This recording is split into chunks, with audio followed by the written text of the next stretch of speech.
Wow. You know what? If you haven't seen James Matthews' latest video where he walks through how you can monitor your camera, then you definitely should do that. Sick stuff that Sony is bringing to the table. This video though is going to be about lenses, and more so about all the different lenses that I use on a day-to-day basis and why I think they're great. Because I like to make one of these videos every now and then to talk about the lenses that I use the most. And for those of you that are just starting out, this might give you some sort of input on where you want to spend your money in the future, because lenses are freaking expensive shit. But this lens right here is a Zeiss Batis 85mm f1.8, and it's a very good example of a lens that I've been using for over 5 years.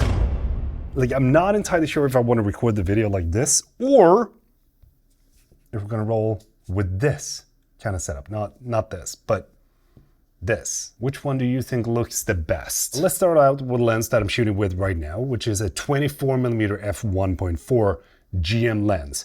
Now, it doesn't really matter if you purchase the GM lens because the focal length is gonna be the same, but something that I've noticed when it comes to Sony lenses for their mirrorless cameras is that if you spend the extra bit of money for the GM lenses, then you never have to worry about the quality or the function of the actual lens, because they just work. Whenever I've been on set, whenever I've been recording music videos, whenever I've been recording B-rolls, small projects, short films, I've always tried to opt in for the G Master lenses. And I know it might sound a little bit expensive, but I'm not saying that you should go out and buy all the different but when you have the possibility to purchase one, I highly recommend you to do so. The 24mm is one lens that has been sort of like the staple point of my YouTube career, because I started shooting all the B-rolls with that lens. It's been with me for such a long time. And now that I'm sitting here in my garage, I also think that it gives me probably the best talking head setup for when I'm doing these kind of videos. And it's also one of those lenses that allows you to take like a full body shot and then still have a blurry background without going too far away from your subject. And I think that that is pretty neat. Having the f1.4 aperture is a great thing to have. I'm actually shooting f1.4 now. That is why you see this blurry background. And during the time that I've been working as a videographer, I've been trying the Viltrox lenses. I've also been trying the Samyang lenses. And there's a bunch of different third-party lenses that I've tried, and none of them lives up to the same exceptional standard as the G Master lenses. I'm not saying that any of those lenses are bad. I'm just talking about my own personal experience of those lenses. You might already know that I'm not a huge fan of, telezoom, except for when I'm shooting my time lapses back in the day. I'm actually a bigger fan of wide angle lenses, but one of my absolute favorite lens is this. This is the 7200 GM Mark II. And yes, it's expensive as shit, but it's also really freaking good. And if you're working with this, I just want to stress this, that like, if you're working with your cameras, these are tools that are built to last and built to provide you with the possibilities that you need to perform your job. And this is one of those lenses. The difference between 70mm and 200s is actually kind of huge. And what you're looking at right now is how it looks like when I'm shooting a talking head at 70mm. So if we were to go up to 200mm, then this is what it looks like. And for a scenario like this, when you're sitting in studio, there's absolutely no need for a 200mm lens. It's more so if you're out and about and you want to have, a lens that can do it all within that range. I personally don't think that you need it if you just want to make YouTube videos. I'd probably go for a wide angle lens if that's the case, but it looks good, right? It's definitely a big step up from the Mark I version that had way worse build quality than what this does. But one of my favorite things with this is that it's very easy to get nice looking B-roll. Like if you only were to bring one lens that kind of covers the range, that is the tight range, then this is the lens for you. When it comes to the NDs that I'm using on this, it's the Peter McKinnon Helix. It is so freaking good. Magnetics. That's all I gotta say. But this lens is not the only lens that I've been using as a telezoom. When I was shooting a little bit more, vlog style videos and wanted to have a little bit tighter crop, this was the lens that I had. The Sigma 100-400 f. This lens has a very special place in my heart because I carried it with me for over 1.5 years in my backpack whenever I was doing daily vlogs. And it definitely gives you an interesting perspective when you punch up to those 400 millimeters. But I've also noticed, like here in Sweden, when you're out shooting, especially during the fall, winter and spring, it is not really enough to have f5 to 6.3. You need to have a wider aperture. And for those of you that are beginners within this field, a wider aperture is basically letting in more light to the camera sensor. So if you see a lens that has an f2.8, that means that you're going to get not only a blurry background, but also less noise in your image because you don't have to go up and crank the ISO as much as you were with this lens. So if I were to choose one of these lenses, as of right now, I could only keep one.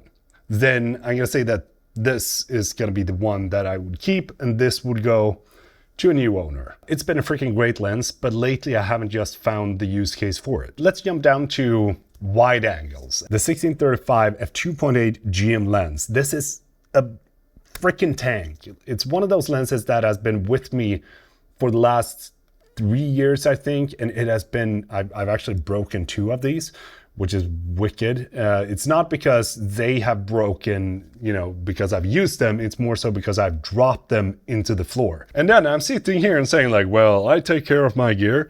No, I know it was an accident both of times, which kind of sucked, but you gotta just grab the bull by the horn and get a new one to keep working. What do I like about this lens so much? Well, mainly because it's 16 millimeters, which is in full frame terms, very wide.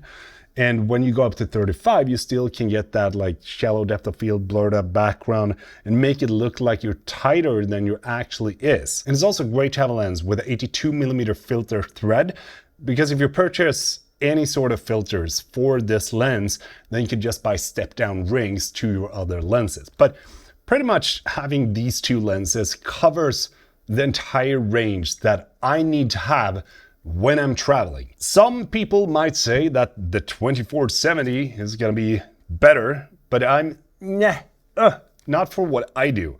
Whenever I'm vlogging, I love to have that wide field of view, and I felt that 1635 is providing me more value than the 2470 when it comes to the videos that I make. I also did purchase this lens, which is a 14 millimeter f1.8. I haven't actually used it as much as I thought it would, because the main purpose where I purchased this was to put it on my FPV drone with the FX6. Oh dear Lord. That was nerve-wracking. I've found this lens to not sort of fit into the things that I do, and it's mostly just been there for the occasional shot that I need every now and then, but it's not a lens that I use a lot. The fun thing with 14 millimeters is that it makes all interior stuff look like they're freaking huge. I mean, like right now, it feels like I'm walking from way over there, but in reality, it's not actually that far. It's like 5 steps or something like that. It's absolutely a fun lens to play around with when it comes to perspective. I mean, like, take a look at my hands. It's like, ooh. You can even see the monitor right here. That is something that you can do with 24 millimeter. Something that I noticed when I was shooting music video for Dead by April was that when I was using this lens and did sort of like a handheld with the FX6, it was really wobbly out towards the edges. And that sort of like threw me off to use it more on future shoots. And I wanted to talk about the favorite lens as of right now. I've made countless of videos of this already, but this lens, the 50mm f1.2 GM, freaking behemoth of a lens. And it is so freaking good, capable of capturing those dreamy looking shots that only an f1.2 lens can do. Since it's a little bit on the newer side, it feels like Sony really has nailed down the autofocus in this thing. When I was shooting the music video Break My Fall for Dead by April, we had like flickering lights, we had flames in the background, and this just locked on, dead on, to the eyes, which was kind of wild, especially at f1.2. I thought I was going to have to, do the manual focus pulling, but I relied on autofocus almost solely for that video, which is kind of sick. But as I said in the beginning, one of the lenses that has helped me in my career is like the 85 1.8. And this lens in particular, the size Batis, I don't know, it's just close to my heart because there's so many good things about this lens. First off, you have the built-in stabilization of the lens.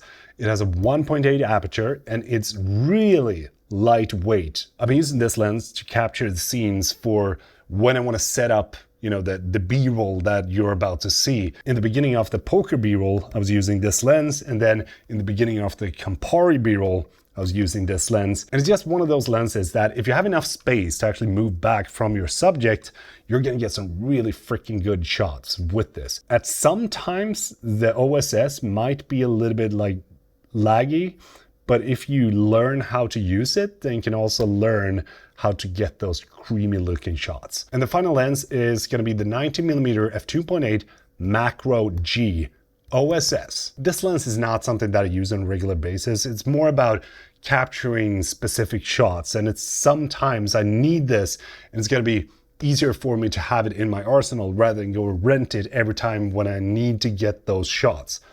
But I do think that this lens is starting to get way too old. Sony really needs to update this lens and make a better version, because I know they can, and it's gonna be super interesting to see whenever they do drop the update for this lens. Oh, I got one more lens. Here we go. The 20mm f1.8. I purchased this because I thought it was going to be better to have as sort of like my talking head setup, but whenever I use it, I feel like it's a little bit too wide. It doesn't provide me with the same kind of look as the 24mm does, and it doesn't give me as wide as the 16 that I occasionally want. Which camera angle do you like the most? Like the 14, the 7200, the 85, the 20, the 24? Talking about 20, this is what it looks like when you have the 20 on. Whoop! This is also kind of a good look. It gives you a little bit of the desk shown in the frame as well. I do think that 24 looks a little bit better than this, but I don't know, I'm still dialing in this entire setup, and I feel like the 20mm was great in my previous setup, but now here, I don't know, maybe the 14 was better than this, or this is better than a 24. Let's see, 20mm, and then back to 24mm. You're gonna have to help me here. So now you know my entire arsenal and lenses that I use and don't use. But when it comes to recommendations, it's very hard to say you should buy this lens, because we're all doing different things. It all depends on what it is that you're after. But if you want to do the same thing as I do, then the lenses that I were to recommend is gonna be the 16-35. Love this lens. The 50mm 1.2 is going to give you those dreamy looking shots that you can't get with another lens. And I'm also going to bring the 85 into the game because I love that lens to death. And then of course 7200 GM Mark II. Now these lenses are everything that I would need on a run and gun scenario. Like I would be able to make all the videos that I've made on my channel with these particular lenses. The 16-35 covers the 24mm range, and the 50mm covers the in-between of the 24-70.